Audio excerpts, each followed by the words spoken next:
It's midday. Good afternoon to you and welcome to Bena Midday News. This news is coming to you live from Benab House, Atomic Junction, Medina. My name is Sherifatu Ayuba. Coming up in this afternoon's bulletin.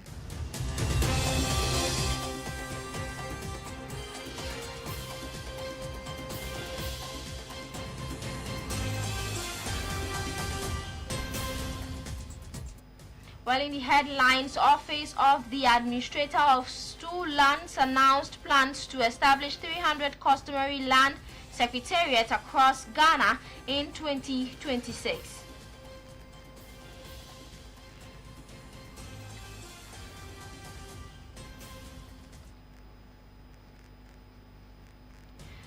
Also coming up, the Accra Regional Police Command has arrested 2 women in connection with the alleged assault of a 12-year-old girl at the La Roman JHS school area.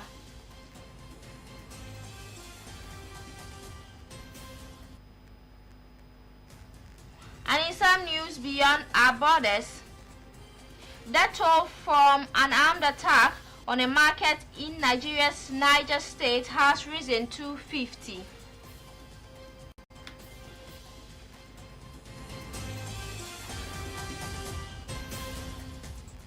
This and many more coming up shortly.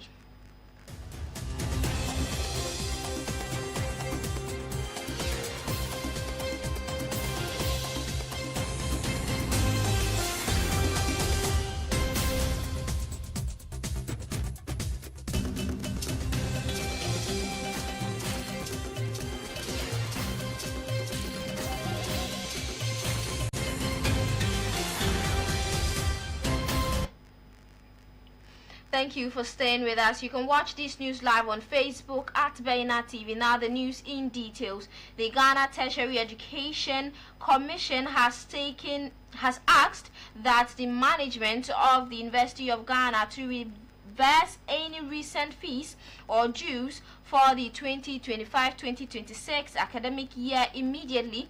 According to GTEC, publicly funded universities cannot review student fees without adhering to proper procedures, including seeking parliamentary approval as mandated by law.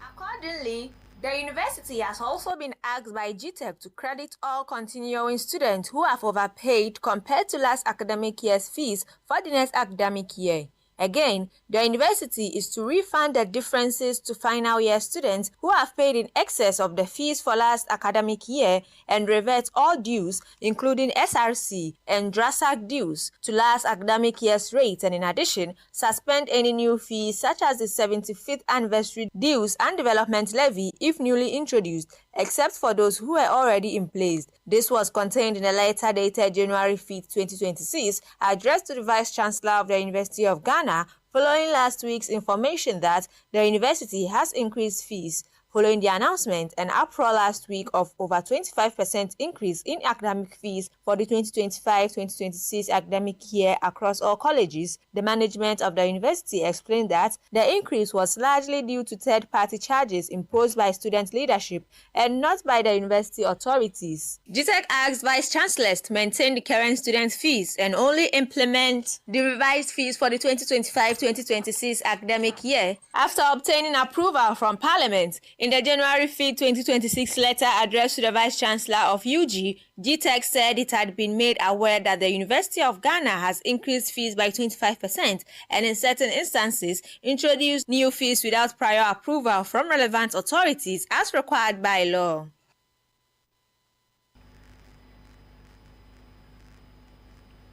The Office of the Administrator of Stool Lands has announced plans to establish 300 customary land secretariats across Ghana in 2026 as part of efforts to strengthen customary land administration under Lands Act 2020, Act 1036.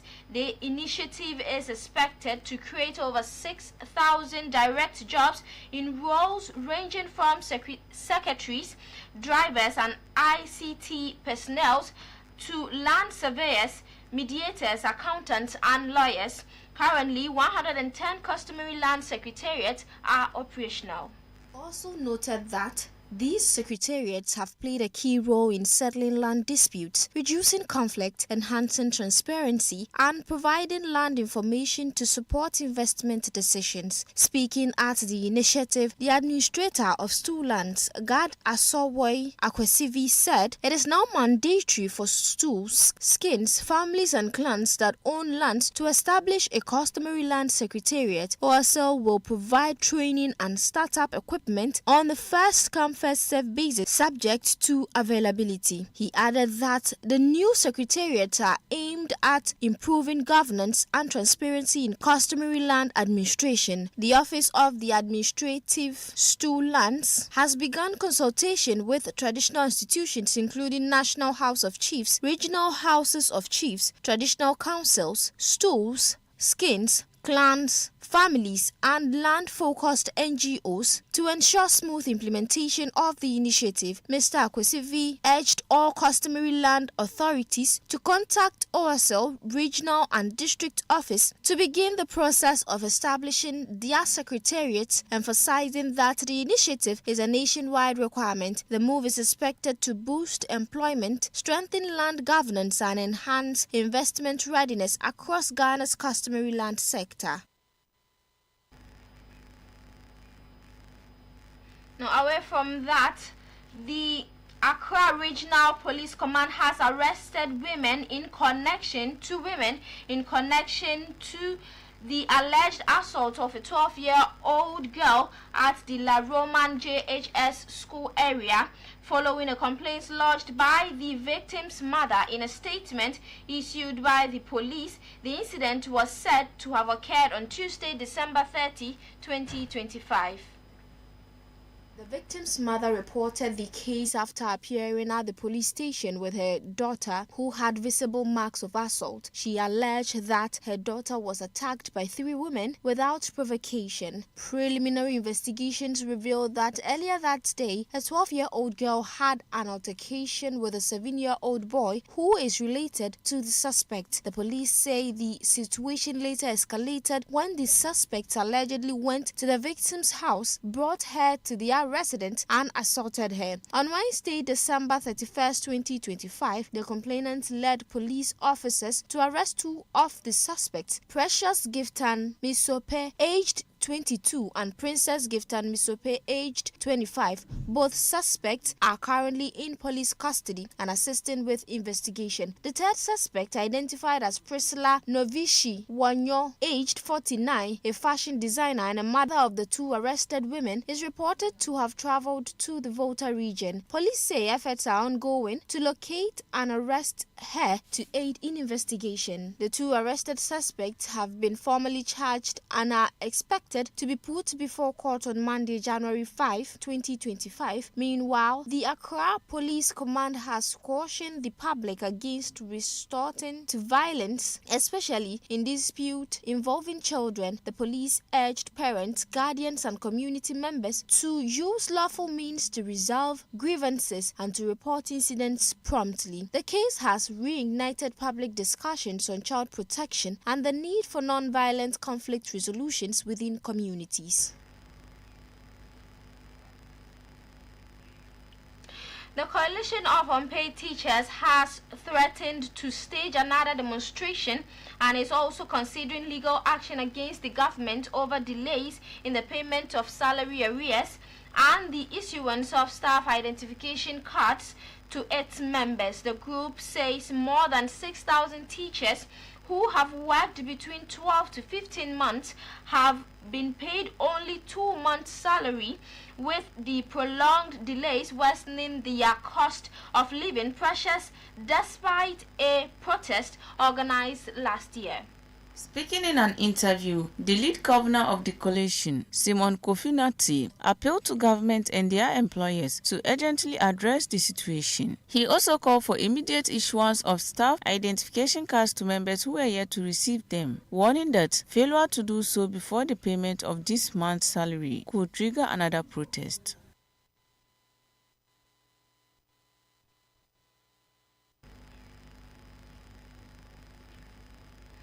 On this note, we go for a quick break. We'll be back with business and more.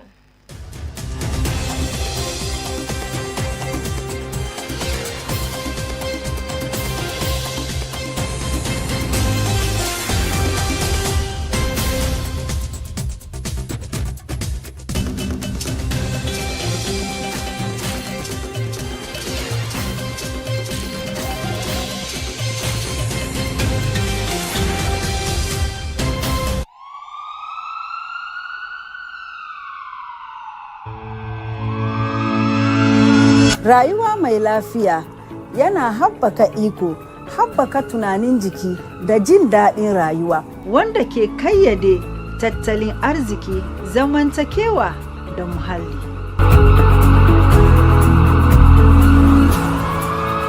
Ku kasance tare da ni, Nana Amina Muhammad, a kan Baina TV, a yayin da zan dinga kawo muku masana kiwon lafiya, saboda mu tattauna batutukan da sun ka shafi kiwon lafiya don mu inganta tunanin jikinmu da zamantakewanmu.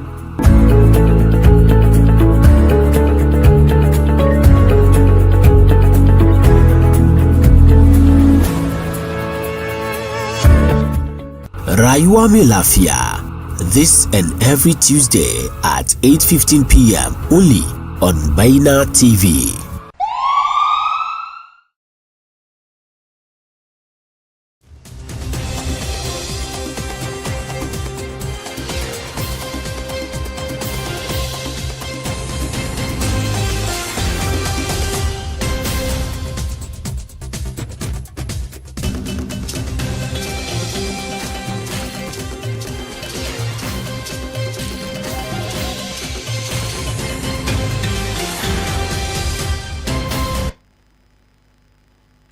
Welcome back. You're still watching Baina Midday News on Baina TV. Now moving on to some business story. The Bank of Ghana has introduced a new regulatory framework of the registration and operations of international money transfer operators, a move aimed at strengthening oversight of inward remittances, safeguarding foreign exchange inflows, and enhancing consumer protection. The guidelines for the registrations and operations of international money transfer operators in Ghana come in a time when remittances remain a critical pillar of Ghana's economy, supporting household livelihoods, deepening financial inclusion, and providing a steady source of external financing.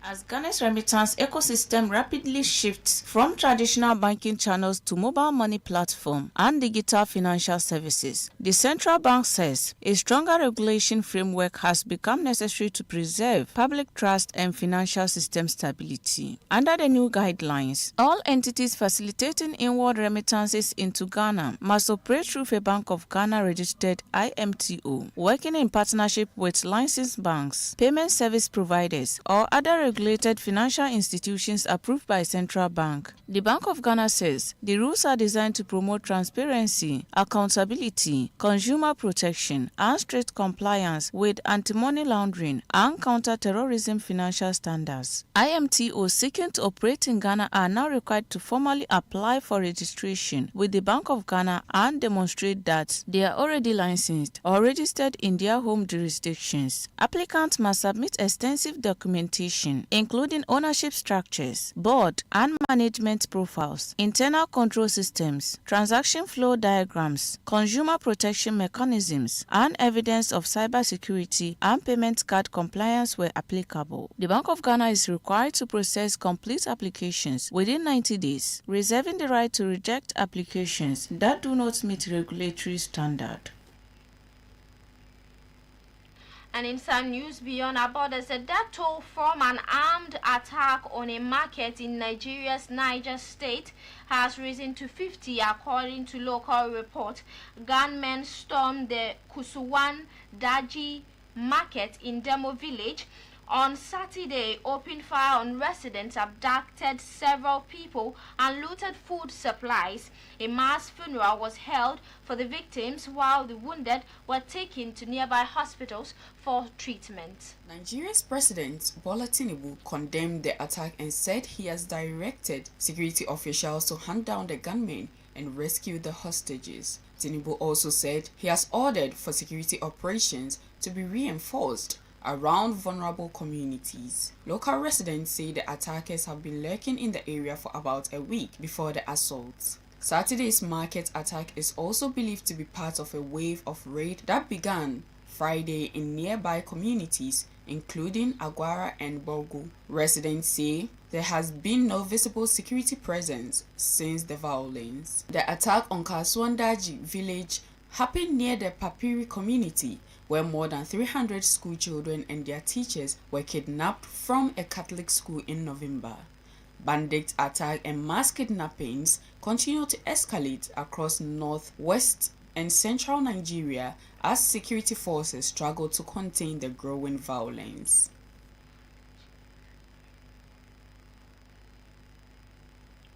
And finally, in sports, Ghana's Black Princesses have opened camp ahead of their 2026 FIFA Under-20 Women's World Cup qualifier against South Africa. Charles Sampson's side regroups ahead of facing the South Africans in the next phase of the qualifying series after brushing aside Tunisia last year.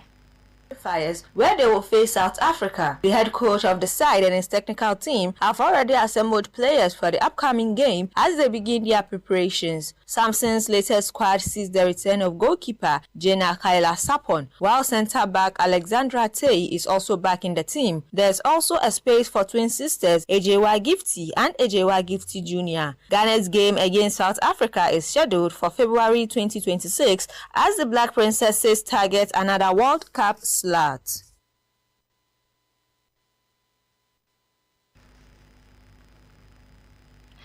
And that's all time will permit, as our website bainamultimedia.com has more news. My name is Sherifatu Ayuba. Have a good afternoon.